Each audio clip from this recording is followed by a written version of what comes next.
EFI kau rasa berat, pick up lambat, padahal bukan ada masalah enjin pun. Kings DT pun pernah alami benda yang sama. Kita dah up spec, motor standard ke, motor dah buat ke, tak laju. Standard biasa boleh pergi 110.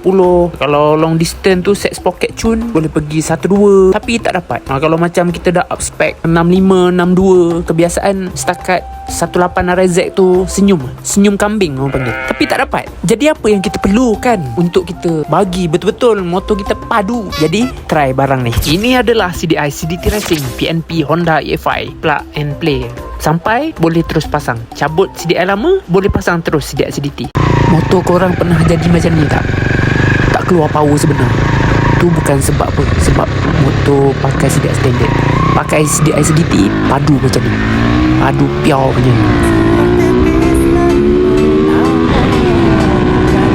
CDI CDT ni sesuai untuk yang EFI nak running untuk daily, untuk buat Foodpanda ke Grab ke, long distance highway, main motocross. Okay, memang sangat padu. Okay? Main pick up sedap, top speed sedap, dua-dua sedap. Kalau kawan-kawan nak rasa sendiri kepaduan dia, link ada dekat Bakul Kuning. Cuba dulu baru tahu.